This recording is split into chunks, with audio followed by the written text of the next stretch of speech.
Naam, this is Sundri Kaur for the cycle of the goddess that you are. Today I'm going to speak about the eclipse in Aquarius that is happening on the 15th February 2018. This eclipse is coinciding with the new moon, that is the sun and the moon together in a conjunction in Aquarius. Aquarius is about creativity, community, publicity, or what has to do with technology and with breaking free.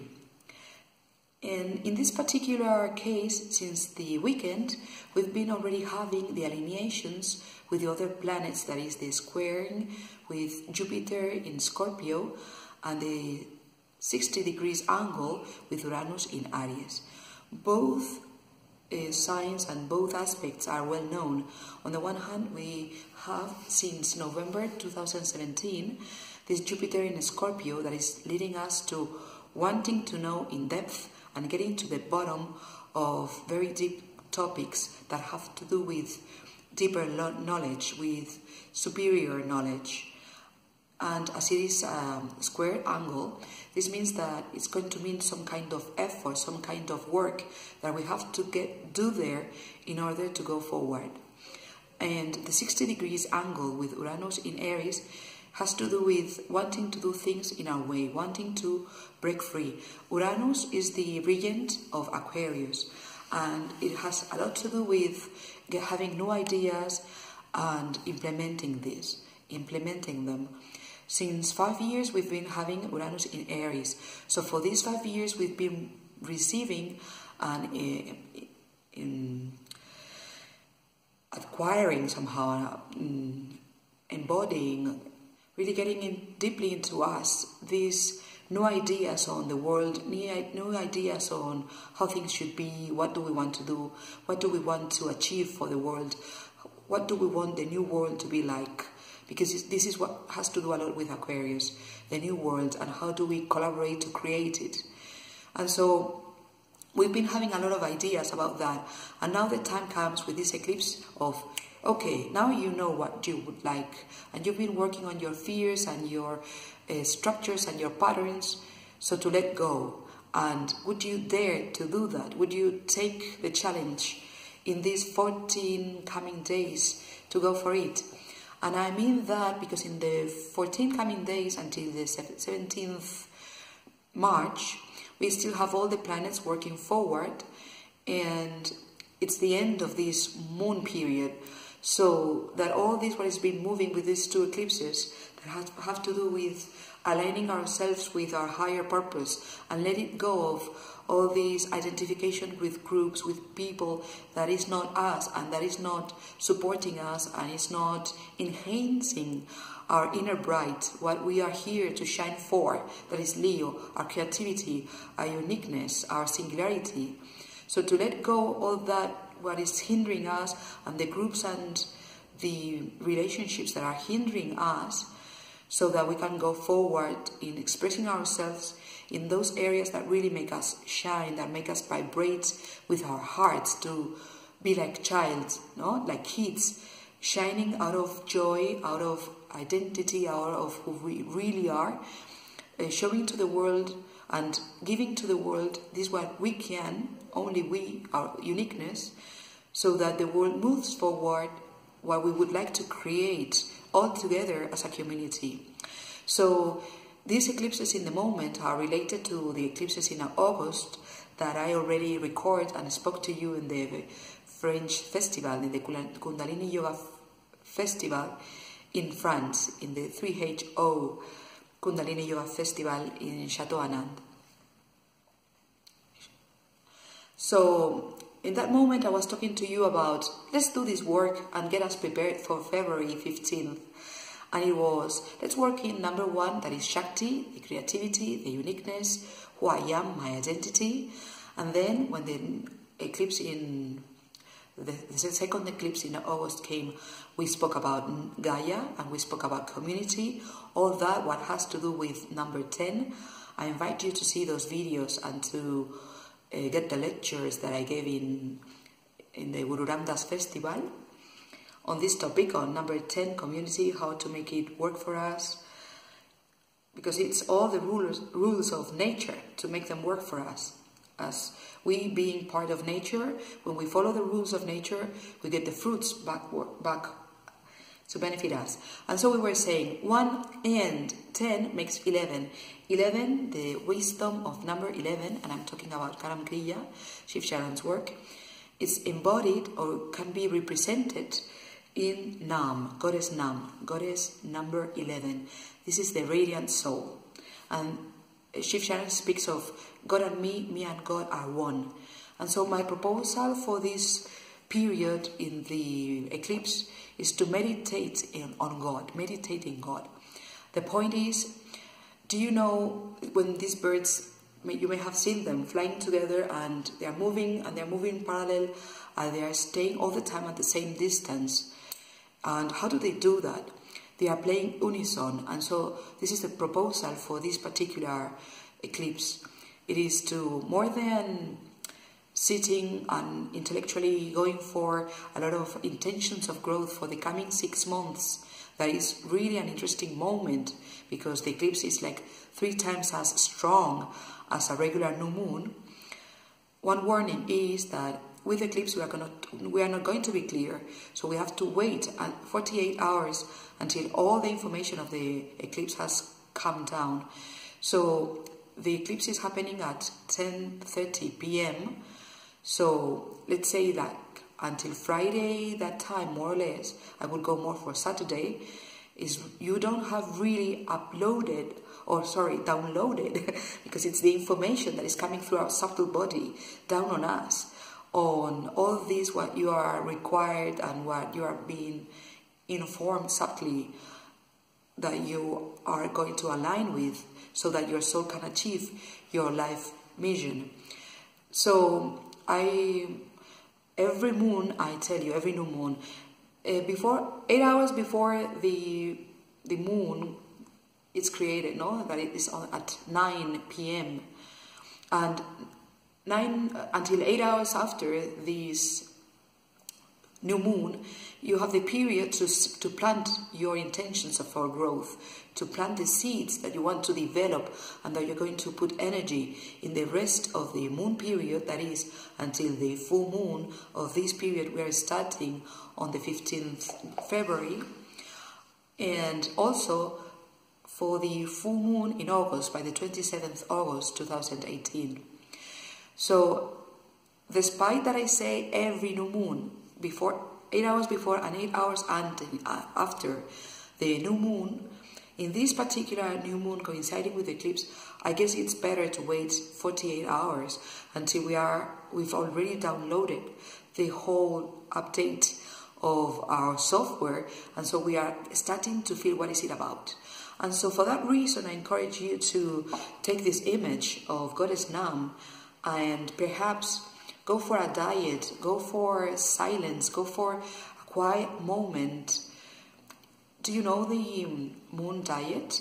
It consists on dieting, be only drinking liquids since 1 hour before the moon, that is in this case happening at 9 p.m. This is UT hour, 9:05 UT hour. So that would mean that at 8 p.m. on Thursday we don't eat anymore.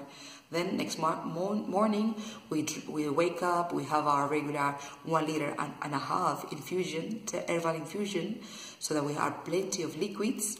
Then when you feel hungry, you can go for a green smoothie that would really satiate you and feed you.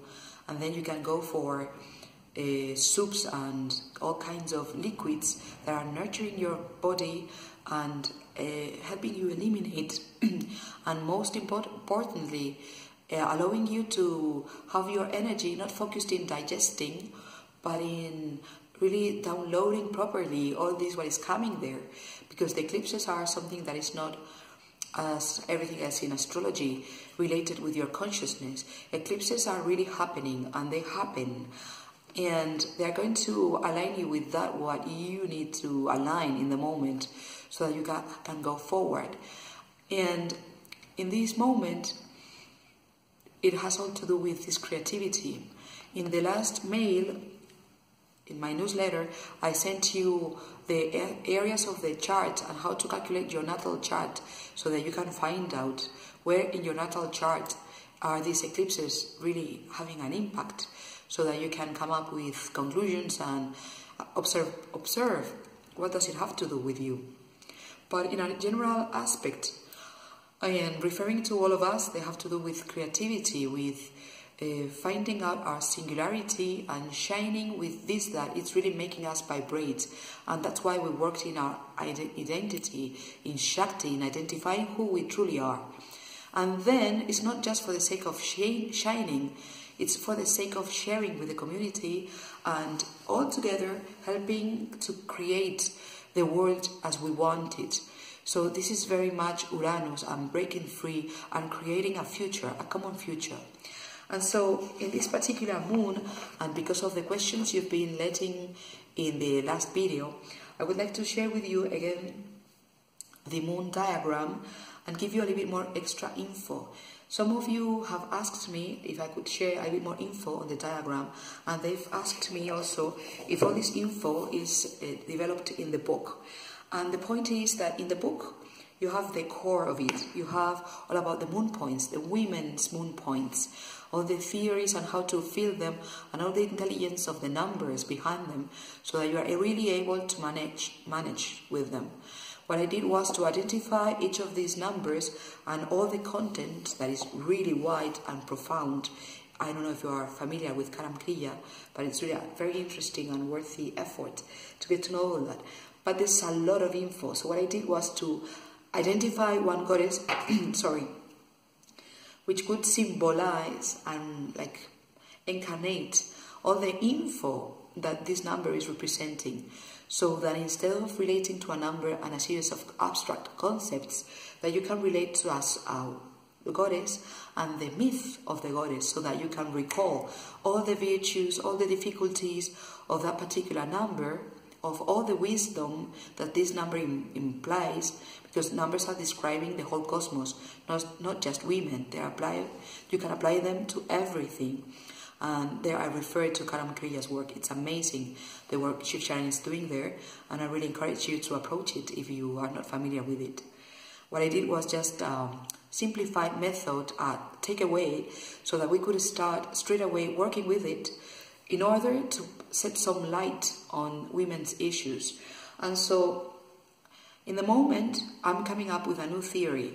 And so we could say that I am starting to study, and perhaps in the future I may be in the position so that I can write another book. But in the moment, I just have a theory, so a hypothesis, better said.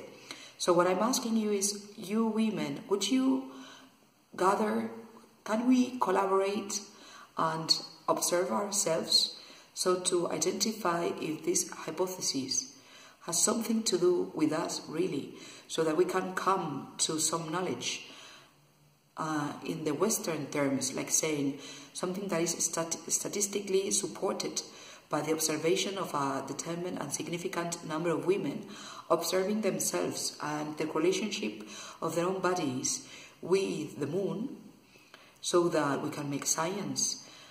I'm basing this diagram on the work of, there are some French people that are creating the calendar LUNAR.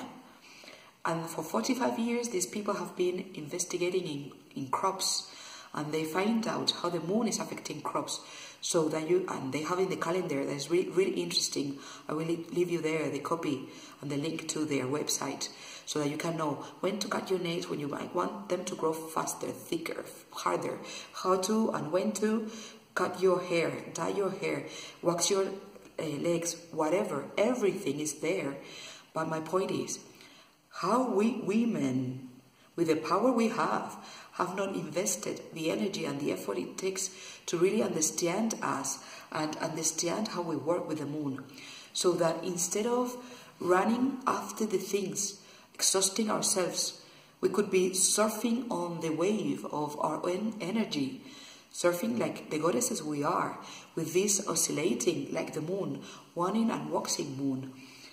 But every time in a new aspect, the aspect of one of these goddesses, so that when you know in which goddess you are, you can make the most of your energy and you can plan in advance your own agenda so that your world around you it's supported and is supporting the energy you have instead of being rowing your energy when you are having to face things that are not matching your energy in the moment.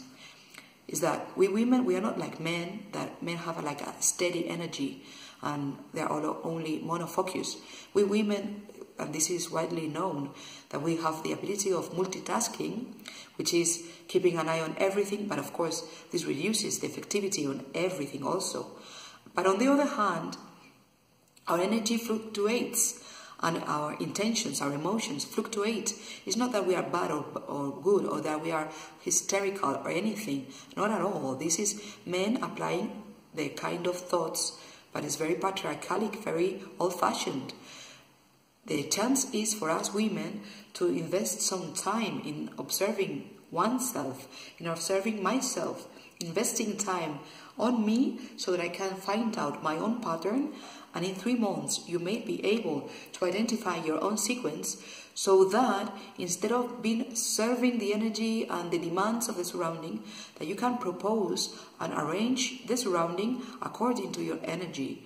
Or if you cannot arrange the surrounding to your energy, that at least you know, you are aware of where you are and what are the main things you have to be careful with or handle carefully. This is such a great help that I highly recommend it to you, and I wanted to share it with you.